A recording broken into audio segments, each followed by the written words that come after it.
Have you ever wondered who the peoples of the United States and the British Commonwealth are identified in the pages of the Bible? If the Bible claims to be the Word of God, then how can it ignore the greatest nations in the world? Well, believe it or not, these nations too are identified in the pages of your Bible and are mentioned more times than any other nations in the Bible. The majority of prophecy is centered on the people called the House of Israel, which means the prophecy is largely referring to the United States of America and the British Commonwealth of Nations and the people of Northwestern Europe. We are the very focal point of all prophecy.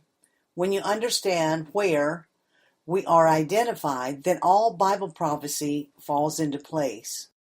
Personally, I believe the wicked elites have and are using the events in the Bible to manipulate and confuse people into believing a lie by twisting the truth until the truth is no longer recognizable by the masses. They create chaos and fear to control us. Ultimately, the prophecy will be hard to understand without knowing who the house of Israel is, and no, it's not just Israel of today. And yes, they are Israelites, but not the entire house of Israel mentioned in prophecy. They are part of the house of Israel, known in the ancient times as the house of Judah, the Jewish people. All Jewish people are Israelites, but not all Israelites are Jews. The promise to Abraham was a global promise, handed down to his son, Isaac, from his wife Sarah. And I will make thy seed as the dust of the earth, so that if a man can number the dust of the earth, then shall thy seed also be numbered. Genesis 13:14 through 16. This is saying your children, your progeny to follow, will number in the hundreds of millions. This scripture does not portray the small, struggling nation of Israel in the Middle East today. This is not the same description of the Israel prophesied to be the greatest nation the world has ever known. It cannot be talking about the Israel that is surrounded by hostile Arab nations struggling for survival. No, the Israel in the Middle East today is part of the house of Israel, but they are still the kingdom of Judah in God's order, regardless of what man calls it. Jacob said the birthright promise of the scepter would never depart from Judah, and we see this manifest as the house of Judah returned to the land of Canaan. The Jewish people in modern-day Israel today hardly comprise a nation so large or a people occupying all points of the compass that number as the dust of the earth. God promised Abraham's grandson, Jacob, whose name was changed to Israel after he won the struggle with God's angel, that thy seed shall be as dust of the earth, and thou shalt spread abroad to the west, and to the east, and to the north, and to the south. And in thee, and in thy seed, shall all the families of the earth be blessed. Obviously, this great promise clearly stated that Abraham's children would spread abroad from the ancient land of Canaan, that they would ultimately be found in all directions, north, east, south, west from Canaan. That would be numbered in the countless millions as the dust of the earth in number. This promise has surpassed the limited borders of ancient Canaan.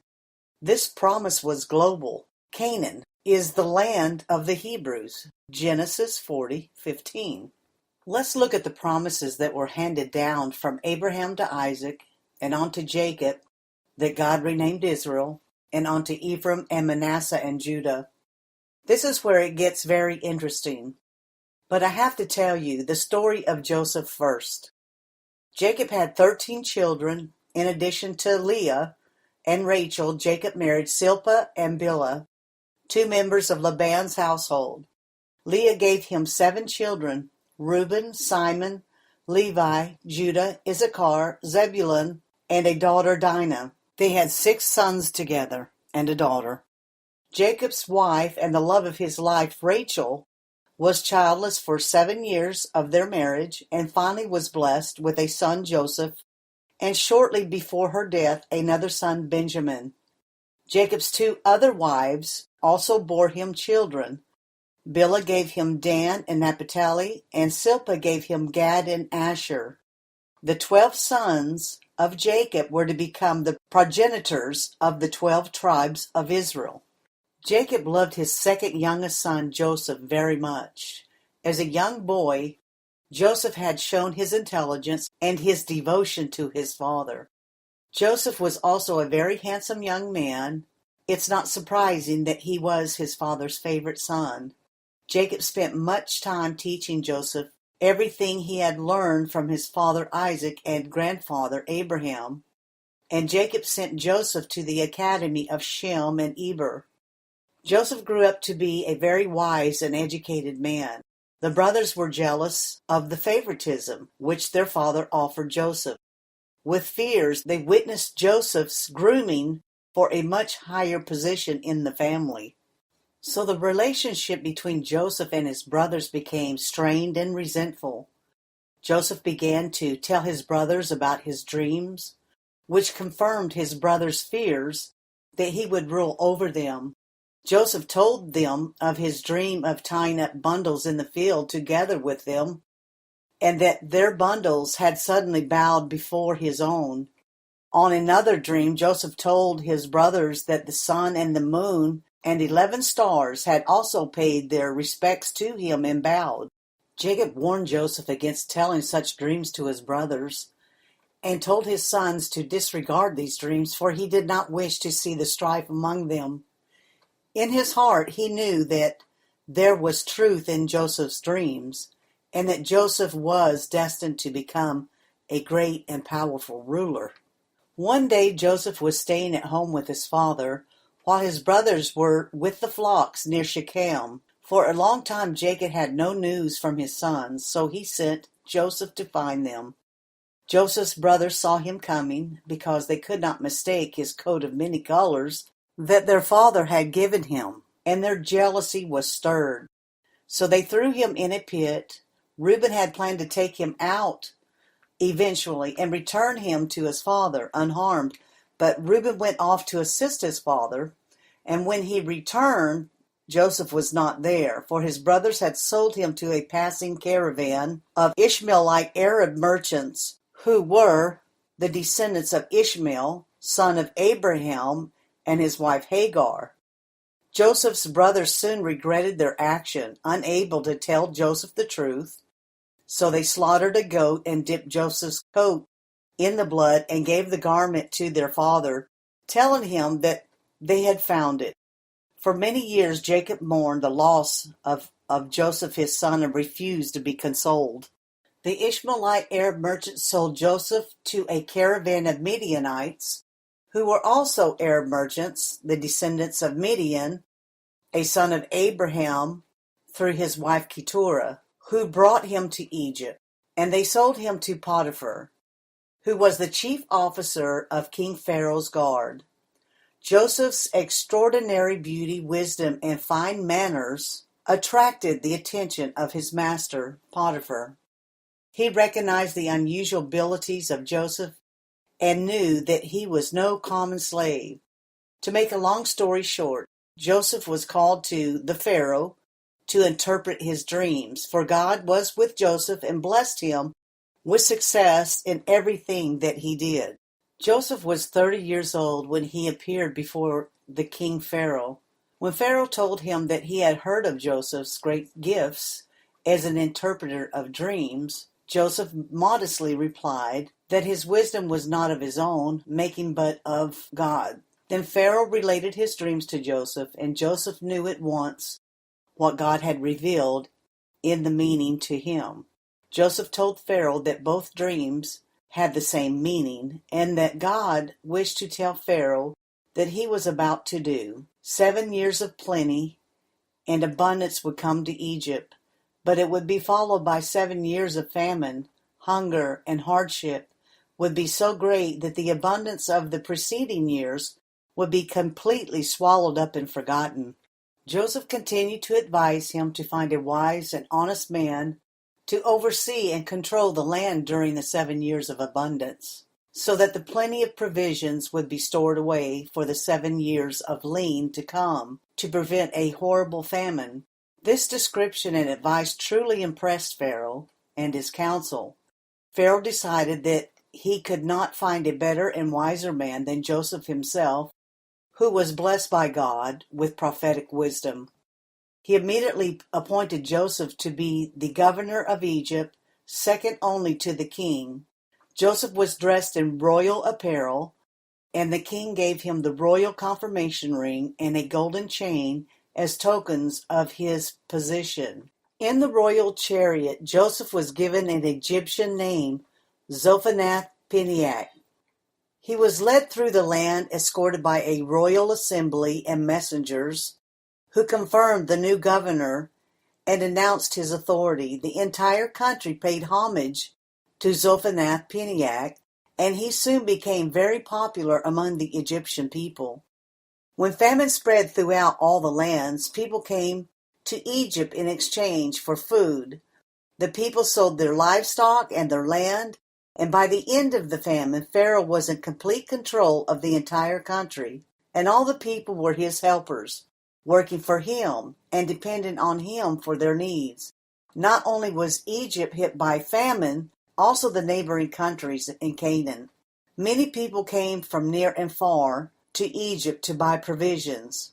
Since only Egypt had prepared for the calamity, naturally Joseph was expected to see his brothers any day, coming to purchase food for Jacob's household. In order to make sure that he would not miss them, he ordered all purchasers of food to register as soon as they entered Egypt.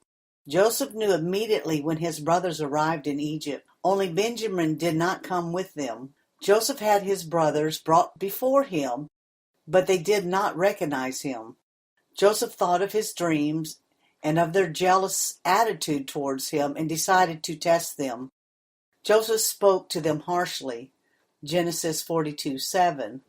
Joseph knew he had to keep one of them in Egypt and send the rest to his father's house with provisions, and to get his brother Benjamin and his father to come to Egypt. So Joseph pretended that he was not convinced of their story and told his brothers that he would not let them go until one of them went to fetch the youngest brother to prove the truth of their words. Then he had them put in prison. On the third day of their detention, Joseph spoke to his brothers again. He told them that he would not keep them in prison any longer, and that he was going to give them the opportunity to prove their story. But one of the brothers would have to stay until they returned with Benjamin. Simon stayed, and the rest of the brothers returned to Canaan with their provisions. Arriving home, they told their father, Jacob, everything that had happened. Jacob voiced his great distress. Joseph is gone, Simon is not here, and now you want to take Benjamin away. My son shall not go with you. The provisions were used up, and the famine again threatened Jacob's household. Jacob asked his sons to return to Egypt and buy food. Genesis 43:4. If you send our brother with us, we will go down and buy food for you, Judah said. The man warned us repeatedly, saying, you shall not see my face if your brother is not with you.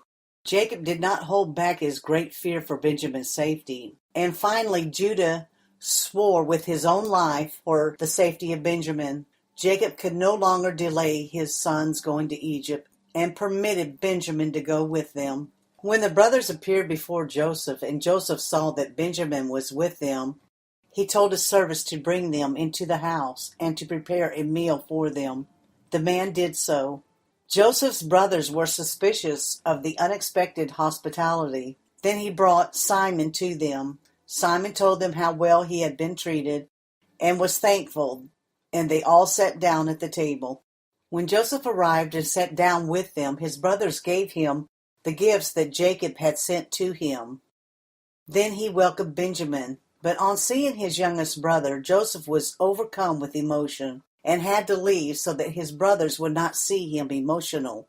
Returning to his brothers, Joseph headed the dinner feast, and for the first time since they sold Joseph, his brothers felt happy. Joseph surprised them many times by his familiar knowledge of their personal lives. He seated them accordingly to their age and called them by their names. He pretended to get all this knowledge from his divine cup, which he kept putting up to his ear, as if it were revealing many secrets to him. After the meal, Joseph gave them all presents, and to Benjamin he gave 5 times more. Joseph still wanted to see how much they were willing to sacrifice for one another. After the dinner, he told his supervisor to fill the sacks of his brothers with provisions, and again to put the money on top with his own magic cup he used at dinner, and he ordered it to be put in Benjamin's sack. The man carried out Joseph's orders, and the next morning, unaware of the plot, Joseph's brothers set out for Canaan, happy that everything had gone so well. After they left the city, the supervisor came after them and scolded them for stealing his master's divining cup. He told them they were ungrateful and asked why you would steal what belonged to his master. Well, being innocent, they agreed to have their belongings searched and said that if one of them had stolen the cup, he would die, and that the others would serve as Joseph's slaves. The supervisor said that the thief alone would be held responsible and taken into bondage, and the rest could go home freely. Convinced of their innocence, the brothers unloaded their packs. When Benjamin's sack was opened, the brothers were shocked. There was the cup, laid mute, evidence of a crime they knew Benjamin could not have committed. Tearing their clothes in despair, the brothers decided they would stick together, one for all and all for one. How different they were now from what they were many years earlier when they had turned deaf ears to Joseph's dilemma. All the brothers now returned to Egypt to try to save the innocent Benjamin.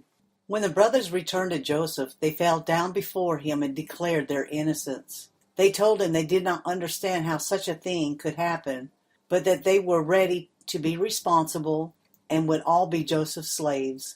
But Joseph refused their offer and only wanted Benjamin as a slave. The others could return to their father in Canaan. Then Judah stepped forward and begged for Benjamin. Judah also accused the governor of a plot to enslave them from the start. He warned him of the unusual strength that the sons of Jacob had. Cleverly, Joseph replied that his divining cup had already told him that the 2 of them had destroyed a whole city, that he was not impressed. Then Judah changed his tactics and appealed to Joseph's heart. He told the whole story of Jacob and the 2 beloved sons whom his favorite wife bore, Rachel. Judah told of his father's grief when one of them had disappeared. He said that if they come home without Benjamin, their aged father would never survive the calamity. Finally, Judah offered himself in Benjamin's place, pointing out that he would be of so much more value than Benjamin as a slave.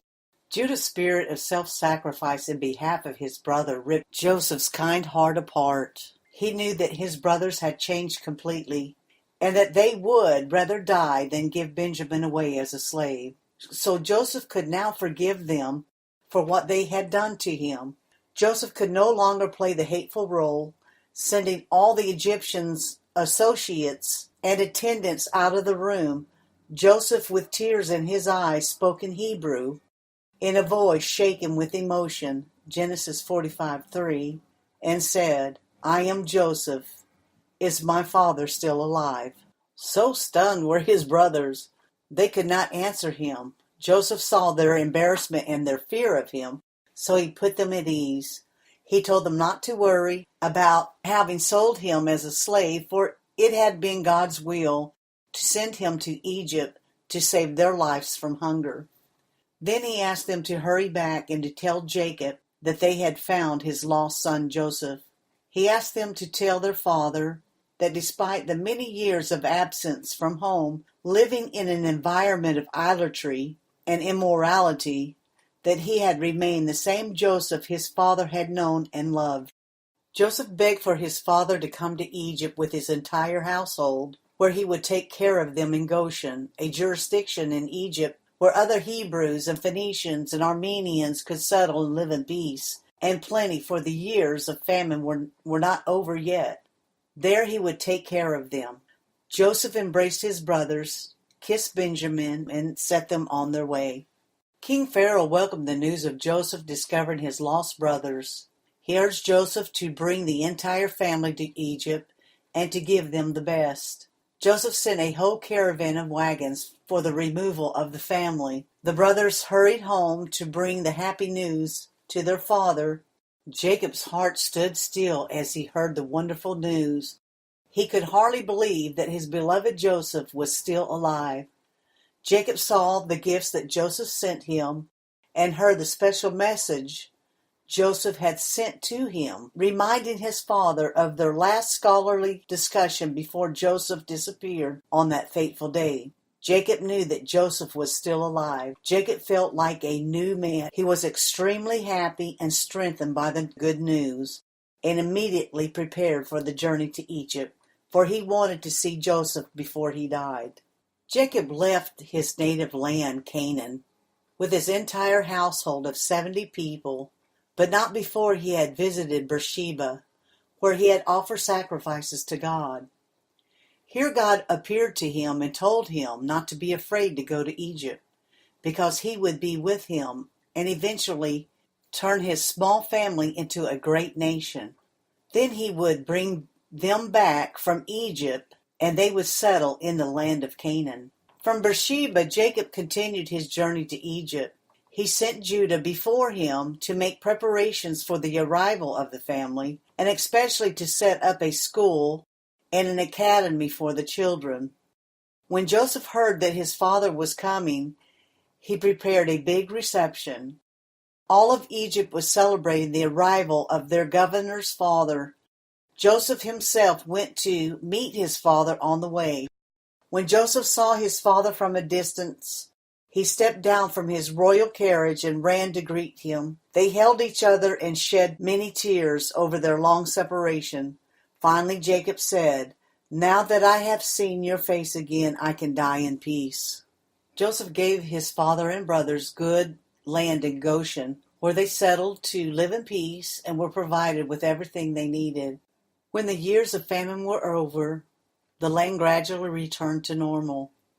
Everyone knew that if not for Joseph, the entire population would have died of starvation.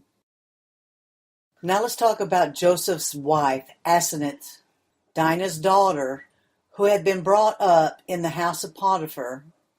Asenath, the daughter of Dinah, is Jacob's granddaughter.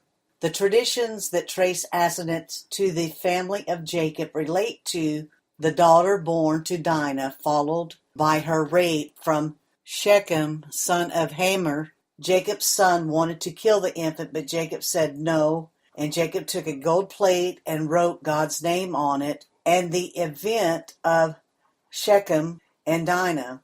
Jacob hung the plate around Asenath's neck and sent her away. God dispatched the angel Michael to bring her to the house of Potiphar in Egypt. Dinah left Asenath on the wall of Egypt on the day Potiphar went out for a walk near the wall with his young men, and he heard the infant crying.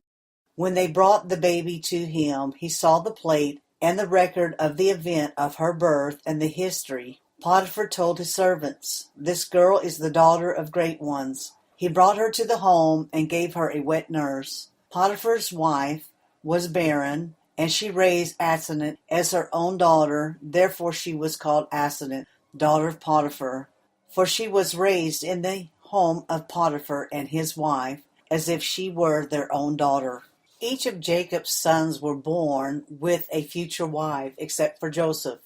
He was not born with his betrothed. Since Asenath, daughter of Dinah, was fit to be his wife, which was Joseph's niece, God directed matters so that Joseph would find a wife when he went to Egypt. And Asenath was suitable for him. That's in the Midrash Agadah 35-37, Genesis 41-45. You can read the account of the rape and the defilement of Dinah in Genesis 34. And this is where Simon and Levi slaughtered Hamor and Shechem and took Dinah out of the house of Shechem. Asenath bore Joseph 2 children, Manasseh and Ephraim. When Joseph's father settled in Goshen, Joseph sent his 2 sons to the academy to be instructed in the knowledge of God. Jacob lived in Goshen for 17 years, and he felt that his end was near. He had Joseph swear to not bury him in Egypt, but to take him back to Canaan and lay him to rest with his fathers in the cave of Machpelah. Soon after, Joseph was told that his father was seriously ill. So Joseph took his 2 sons, Manasseh and Ephraim, and went to see his father Jacob. Jacob was lying on his sickbed. Now let's review the transferring scripture of the birthright in Genesis 48, 3-22. And Jacob said to Joseph, Almighty God appeared to me in Luz, in the land of Canaan, and he blessed me. And he said to me, Behold, I will make you fruitful and cause you to multiply, and I will make you into a congregation of peoples.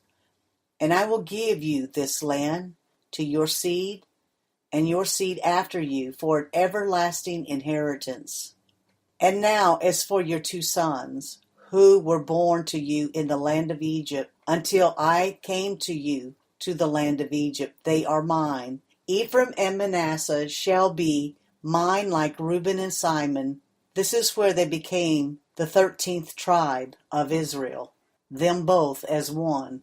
But your children, if you beget any after them, shall be yours by their brothers' names.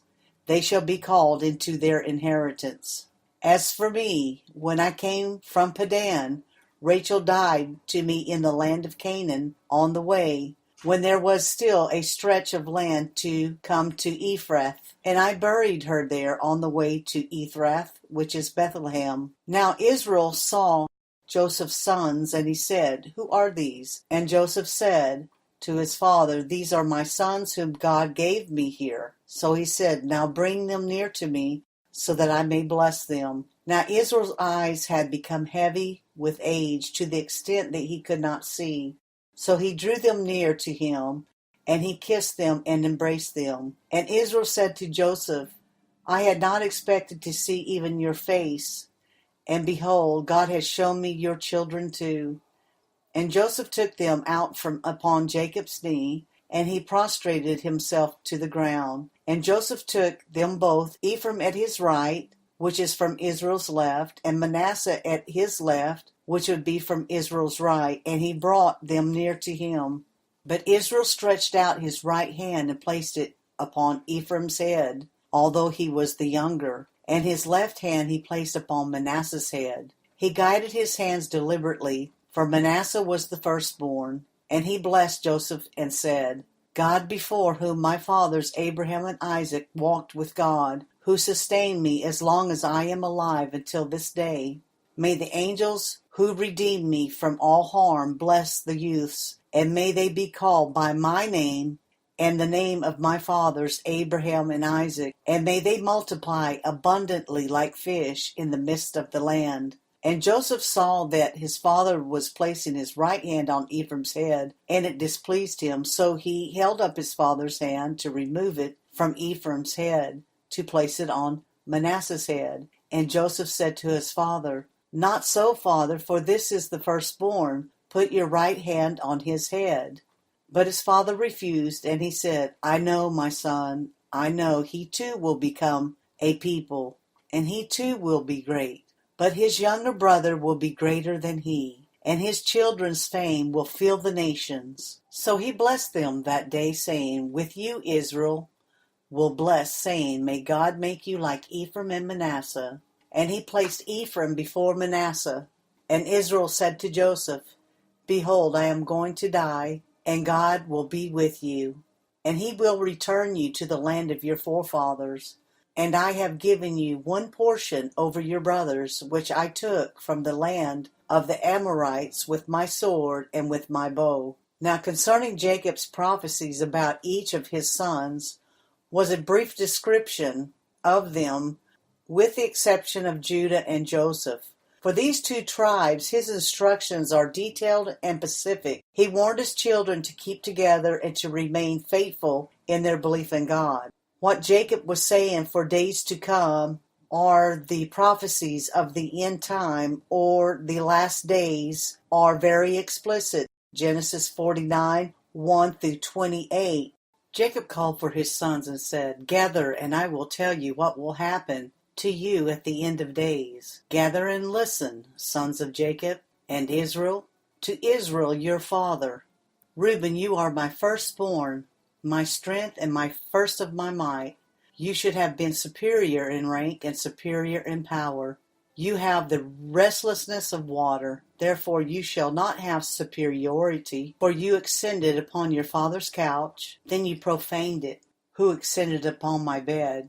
Simon and Levi are brothers. Stolen instruments are their weapons. Let my soul not enter their council. My honor, you shall not join their assembly. For in their wrath they killed a man, and with their will they hamstrung a bull. Cursed be their wrath, for it is mighty, and their anger because it is harsh. I will separate them throughout Jacob, and I will scatter them throughout Israel. Judah, as for you, your brothers will acknowledge you. Your hand will be at the nap of your enemies, and your father's sons will prostrate themselves to you. A cub and a grown lion is Judah. From the prey, my son, you withdrew. He crouched, rested like a lion, and like a lion, who will rouse him? The scepter shall not depart from Judah, or the student of the law from between his feet, until Shiloh comes. That's the kingdom. And to him will be a gathering of peoples. He binds his foal to a vine, and to a tendril he binds his young donkey. He launders his garment with wine, and with the blood of grapes binds his raiment. He is red-eyed from wine, and white-toothed from milk. Zebulun will dwell on the coast of the seas. He will be at the harbor of ships, and his boundary will be at Zidon, which is Lebanon. Issachar is a bony donkey lying between the boundaries. He saw a resting place, that it was good, and the land, that it was pleasant. And he bent his shoulder to bear burden, and he became an indentured laborer. Dan will avenge his people like one, the tribes of Israel. Dan will be a serpent on the road, a viper on the path, which bites the horse's heels, so its rider falls back, a great sly warrior. For your salvation I hope, O Lord. As for Gad, a troop will troop forth from him, and it will troop back in its tracks. From Asher will come rich food, and he will yield regal delicacies. Naphtali is a swift gazelle. He is one who utters beautiful words. A charming son is Joseph, a son charming to the eye of the women. Each one strode along to see him. They heaped bitterness upon him and became quarrelsome. Archers despised him, but his bow was strongly established, and his arms were guided from the hands of the mighty one of Jacob. From there he sustained the rock of Israel. From the God of your father he will help you, and with the Almighty he will bless you, with blessings of heavens above, the blessings of the deep lying below, the blessings of father and mother, which is harmony. The blessings of your father surpass the blessings of my parents. The ends of everlasting hills, may they come to Joseph's head, and to the crown of the head of the one who was separated from his brothers. Benjamin is a wolf. He will prey in the morning, and he will devour plunder, and in the evening he will divide the spoils. All these are the 12 tribes of Israel, and this is what their father spoke to them, and blessed them, each man according to his blessing he blessed them. I can't let this description of Judah pass without comment, because it details some of the most important details of prophecy that will be fulfilled in the end time. Judah is set to become the greatest of tribes in the end time of the age, because salvation and rescue of humanity is through Judah, and his brothers' nations will bow down to him. Jacob died after he had again told them to bury him in the cave of Machpelah. Jacob was 147 years old when God took his soul back to heaven. Here is the scripture that Jacob told them concerning the end of the age. Under the inspiration of God, Jacob elevated the sons of Joseph over his brothers, as the head of the tribes of Joseph was to be prince among his brothers. Genesis 49:22-26. Joseph is a fruitful vine near a spring, whose branches climb over the wall.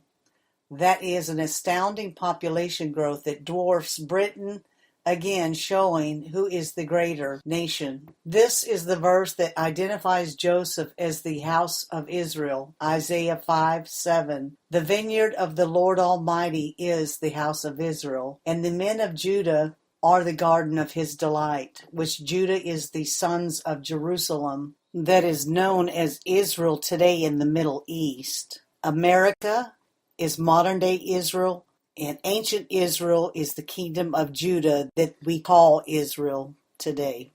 Your father's blessings are greater than the blessings of the ancient mountains and the bounty of the age-old hills. Let all rest on the head of Joseph, on the brow of the prince among his brothers. In other words, the head of nations. Note that none attacked Joseph while he was living and ruling in Egypt. So this is a prophecy for the last days, and one that has great meaning, having regards for the identity of the archers. When the rest of the European nations caved under the threats from these barbaric hordes, America remained strong, and there is something else that distinguishes America over Britain. It is the number 13. It is identified with America.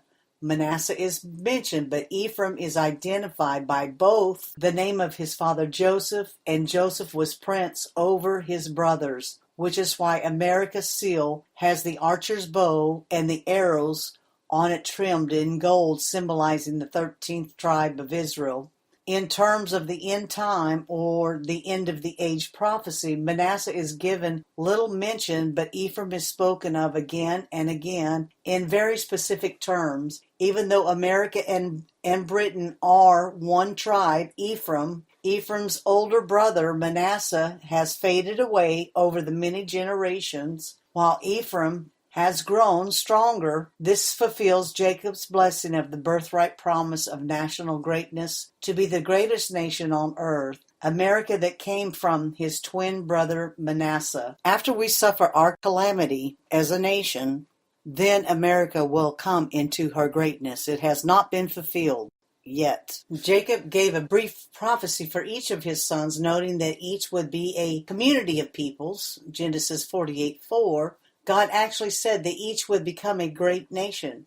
Yet Joseph's two sons would be elevated over them. But like Joseph, Ephraim was to be the prince over them all, the head of nations, as in the United Nations on American soil, and Wall Street that does worldwide trading with the nations. When America came into existence, America became the 13th tribe of Israel at that point. The tribe of Ephraim. It's actually Ephraim and Manasseh. At that point, they become ahead of the tribe in the number one position. It would be Ephraim and Manasseh, which is Ephraim, number one. Joseph is second. Reuben, Simon, Levi, Judah, Issachar, Zebulun, Dan, Naphtali, Gad, Asher, and Benjamin. And this correlates to the dreams that Joseph had, where the bundles bowed down to him and the 11 stars that bowed down to him. So his 11 brothers under him are bowing down to him. It's all symbolic and metaphoric. It's about positioning of the tribes in the end times. And Judah, in the end times, saves the other nations of the house of Israel, which is America and Britain. That is the lineup of the 13th tribes of Israel. Genesis chapter 49 and 48 are the most prophetic chapters that is basically missed by all scholars, Christians, and Jewish rabbis alike. These chapters are the beginning of wisdom and understanding, and you cannot possibly understand the grand finale of this age and to understand the end time prophecies without knowing the tribal nation lineup and who they are, you'd be like a boat at sea with no compass. And I can guarantee you that Lucifer knows the scepter promise and the birthright promise of nations. It is obvious to see Britain, America, and Europe that are being invaded by the Islamic hordes and the refugees and illegals that have come to destroy the countries, not to assimilate. So see, with God, it is all about race. The seed, the descendants of the seed that he made promises to. So if people have a problem with that, they need to take it to the altar. And of course, Lucifer wants you to shut up about race and don't be a racist, because it is about the seed. Lucifer has to bring down America and Britain to bring in his new world order. He's trying to destroy God's new world order. Ephraim and Manasseh, or Ephraim, the 13th tribe. Ephraim, America, will safeguard his brothers, Britain and Judah. The house of Israel is America, Britain, and Judah, or Israel of today in the Middle East. That is the house of Israel until the end of the age. Ephraim is the head of all tribes and the head of all nations. America, the United States of America. So you can certainly understand why communism and Islam and everything else, liberalism, wants to overthrow America. Even at our worst, we are still the greatest nation on earth. Okay, now, after Jacob died, all of Egypt mourned with Joseph over the passing of Jacob. In the time of his stay in Goshen, he had gained the esteem and love of all the people. Jacob's children fulfilled their promise and carried the coffin all the way to Canaan. When the procession reached the border of Canaan, 31 kings turned out to pay homage to the dead. Esau, too, heard of his brother's death and came to accompany his body to its place of rest. Finally, they reached Hebron and made preparations to bury Jacob in the cave of Machpelah. Esau did not want to give permission to bury Jacob in the cave of Machpelah. He wanted to reserve the place next to his father Isaac and his grandfather Abraham for himself, even though 27 years earlier, when he and Jacob had divided the inheritance of their father. Esau breaks his word again. Fighting broke out between Esau's men and the sons of Jacob, in which 40 of Esau's people were killed. Husham, the son of Dan, who was hard of hearing, had been sitting by the hearse of his dead grandfather. When he finally heard the noise of fighting and observed the delay of the burial, he asked the reason why. He did not understand exactly what had happened. He heard that Esau withheld permission for Jacob's burial, so he took a sword and ran into the camp and slew Esau, and Esau's head fell to the floor, and it was buried in the cave of Machpelah, where his ancestors had found their last rest. His body was taken back to his home in Sur. Joseph forgave his brothers of the past and never spoke of it again, as he promised his father Jacob before he died. Joseph, without a doubt, starts off as being the next greatest hero of Genesis after Abraham, and before long is lost into the pages of the Bible, yet unknown to all but a few today. The greatest of all tribes of Israel, and as predicted some 3,000 years ago, have become the greatest, wealthiest nations of the earth. Nations, not nation. Joseph became 2 nations, and the house of Israel became 13 tribes. Now, since we know that Judah is the Jewish people of today, God said they would not lose their identity because they kept the Sabbath holy and the commandments, and the scepter would never depart them. That is what the promise means, that they would always be identified as God's people that obeys him. So what then became of Joseph? What does the Bible say about this incredible man of God and his descendants? Joseph was Jacob's favorite son, whose jealous brothers sold him into slavery. After years of being a slave in Egypt, he ended up becoming the second most powerful man in the world, next to Pharaoh, next to his father Jacob, and saved the family from starvation. Jacob was reunited with Joseph after 25 years to find out his son was not only alive but a powerful ruler of the greatest nation on earth at the time. Few know this story well, but Jacob actually wrestled with God's angel all night, and God actually allowed Jacob to win the match. Genesis 32:24. It was at this time God changed Jacob's name to Israel, and he said, "You will no longer be called Jacob," which means deceiver, "but from now on you will be called Israel." And Israel literally means he fought with God and won. This is the origin of the name Israel. Now the mystery deepens when Jacob gives his name Israel to Joseph's two sons. Let's talk about the New World, America, or the New World. You know, it's always been considered in its early birthing stages as the New World.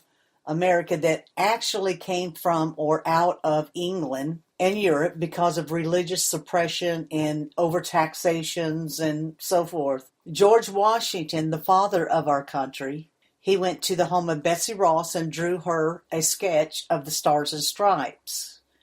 This first flag contained 13 stars in a circle, which also represented the 13 colonies. Together with the red, white, and blue stripes, was adopted in Congress on June 14, 1777. The Washington family tree has been traced back to the tribe of Judah. The red, white, and blue of our flag were also the colors of ancient Israel.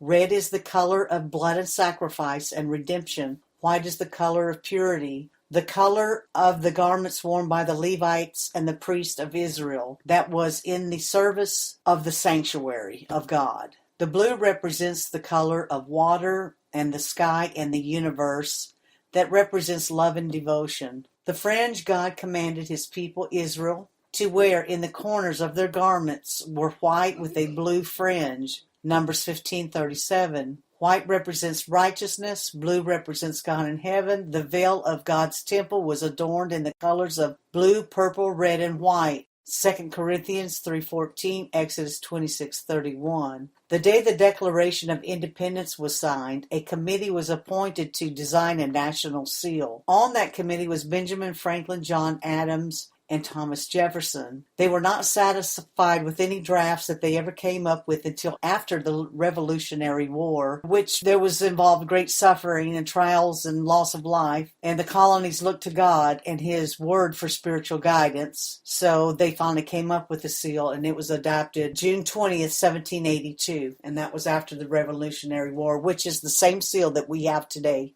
Both sides of the United States seal has been printed on the $1 bill, allowing us to determine the full measure of the seal. Even though the elites have perverted its meaning with their Illuminati counterfeiting crap to confuse the masses, they have absolutely nothing to do with this seal. When ancient Israel marched out of Egypt under Moses, they marched under the four standards or flags bearing the figure of a lion, the bull, the eagle, and a man. There were 3 tribes under each standard or flag, and they marched or camped in the form of a hollow square positioned around the tabernacle of God, which was at the center of their camp and marching formation. This hollow square was a form of fighting used by the British for years, until the development of high explosives. We read these 4 figures in Ezekiel. The eagle in the American seal has its face turned to the right or westward. It is in full flight, indicating the American march to the western horizon. The motto of early American that was coined by Horace Greeley was "Go West, young man," and the generations did. The eagle is an illustration of God's guardianship over Israel. God brought Israel out of Egypt on eagle wings. Exodus 19:4. The eagle is a symbol for God and his loving protection. The British has 2 of the ancient standards or flags of Israel, the lion and the unicorn or bull. On the front side of the British seal is a lion, symbol of the tribe of Judah, which was to bear the kingship, 1 Chronicles 5:1-2, and the unicorn.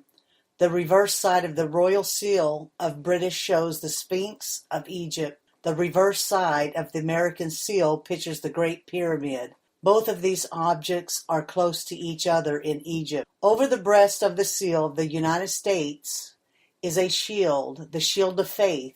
It has 13 stripes, red, white, signifying the number 13, the number of the original American colonies. However, 13 has a deeper meaning. It now represents the 13 tribes of Israel. 13 is the tribe of Ephraim and Manasseh that became one tribe, and the head of the tribes or nations. The shield itself reminds us that God is our shield. God said to Abraham, I am your shield. Your reward shall be very great.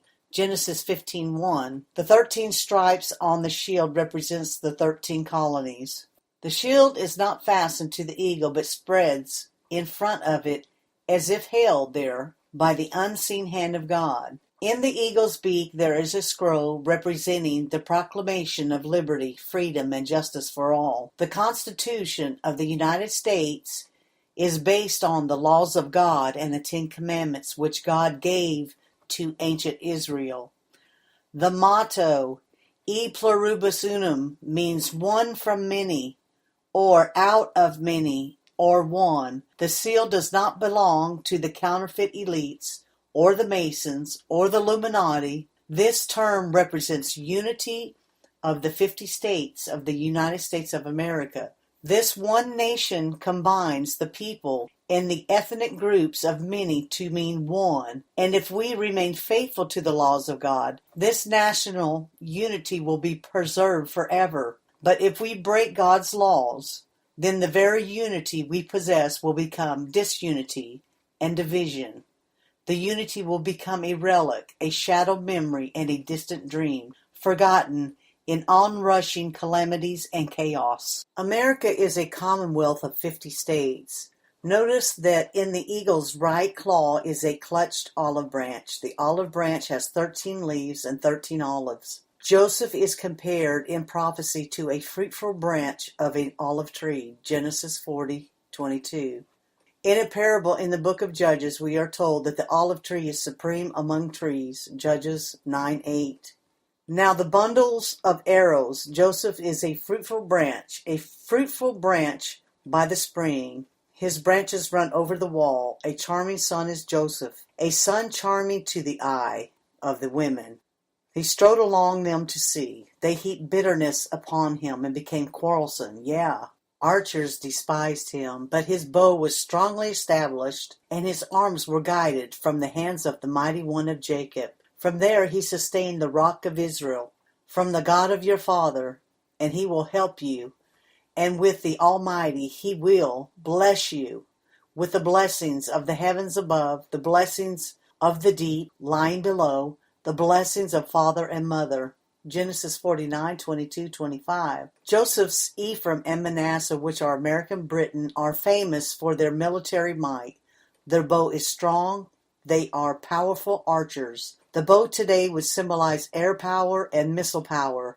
It was largely the U.S. and the British air power that defeated the alliance in World War II, the Gulf War in Iraq. In shock and awe, the arrow is a symbol of war-making power of guided missiles which attack from the air. The Anglo-Saxons were great, excellent archers. In the eagle's left claw are 13 arrows that represent Ephraim, the 13 tribes, which is both America and Britain, that was added by Jacob before he died, the youngest Ephraim, to be the mightiest nation of the world, the head status of the tribes. This symbolized national readiness and vigilance to fight and to safeguard the truth, liberty, and freedoms which God has given us to enjoy. Thomas Jefferson, one of the founding fathers of America, once said, "Eternal vigilance is the price of liberty." The arrows of the Almighty will protect his people so long as we obey him. But woe unto us if God himself sends his arrows to punish us for our disobedience. Ezekiel 5:16. On the seal of the United States of America, there are 13 olive leaves, 13 olives, 13 arrows, 13 stripes on the shield, 13 letters in El Pluribus Unum, 13 stars above the eagle's head, which is the Star of David. God does not make mistakes. There were 13 original colonies and 13 ships in the original American Navy, with one remaining frigate left today, the USS Constitution, the last of the original 6 frigates of the United States Navy that is still in commission today. On the reverse side of the U.S. seal, there are 13 tiers of stones in the Great Pyramid, which the Masons have made an entire religion based on these truths to confound the wise by counterfeiting its true meaning. Joseph was a prince of Egypt. Judah and the Israelites were enslaved for over 500 years. The capstone of the Great Pyramid of Giza was never finished by the Israelites because Moses took them out of the land of their bondage. All of these things have meaning to Israelites. It is their history, not the elites. They do not want you to know this knowledge. They want to continue to profane it, like everything they do of God. They attach themselves to it, and they counterfeit it, and they blaspheme it, and they profane it. This is how they hide the truth of your identity and the truth of knowledge. The raised capstone with the eye of God symbolizes God's continuous watch and care for his people since leaving their bondage in Egypt. It is not the all-seeing eye of Big Brother that everyone has been programmed to believe by these counterfeiters. God said, "My people perish for the lack of knowledge." Over the eagle's head is a cloud or crest, a glorious scene of the glory of God shining through and breaking up a cloud shining upon 13 stars that symbolize the promise that the Messiah will come from the line of King David, Judah. A glory breaking through a cloud, the pillar of fire, and a cloud of the presence of God that led ancient Israel out of Egypt. Exodus 13:21 through 22, 14, and 24. This is before Israel adopted the Star of David as their flag, and this is hundreds of years before Israel of today, since 1948, was made a nation. This is why the deep state, elite globalists, whatever you want to call them, wants to remove our currency and our seals because of the meaning behind it that's been here for 241 years, actually longer. The divine glory breaking through the clouds show that it is the power and the glory of God shining upon Israel, which keeps her safe and makes her great and gives her deliverance. So long as we acknowledge our God and his presence and obey his laws, our nation will be great. But if we forget God, then our punishment is assured. Isaiah 1 through 21, Proverbs 1, 22 through 32, and Hosea 4, 6 through 8. The 13 stars in the cloud above the eagle represents 2 truths. The number 13 reveals the 13 tribes of Israel.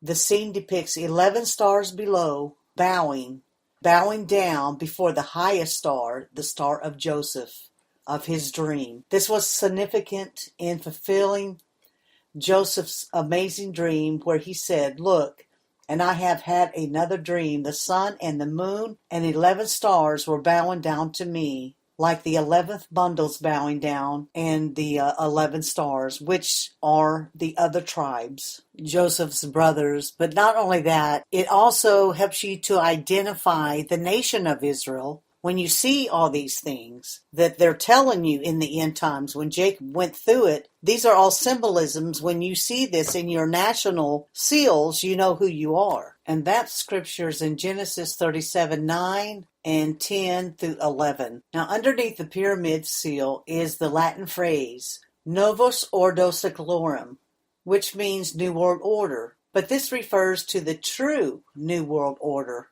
which will be brought to this earth by the Messiah.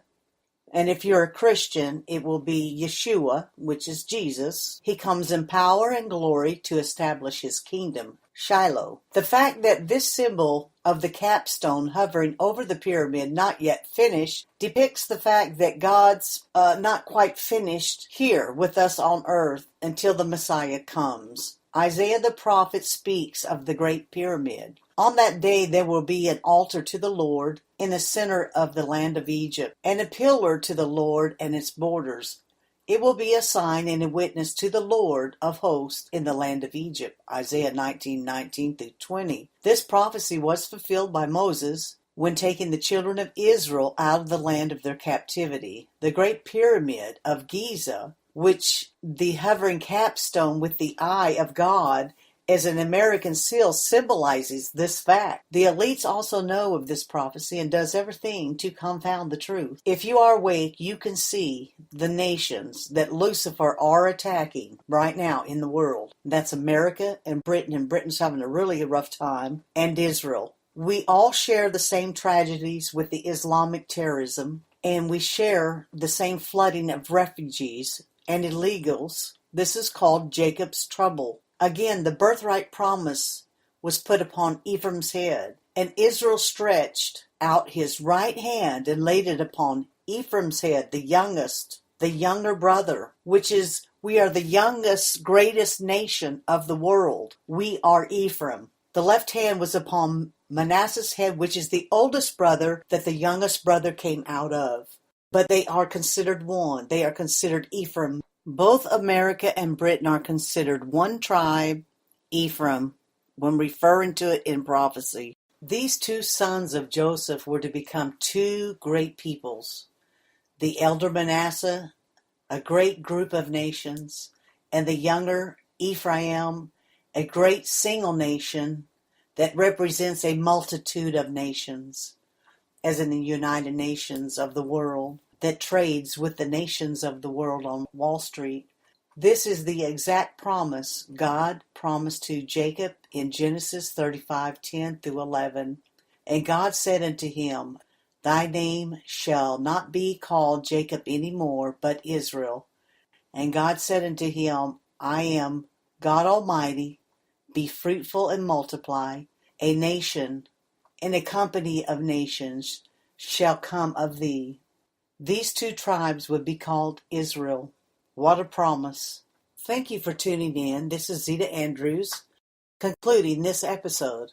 Be sure to listen to the first and second episode. I cannot possibly explain everything in a few episodes. I will release one a week, and watch out for my next episode on the Birthright Promise Revealed.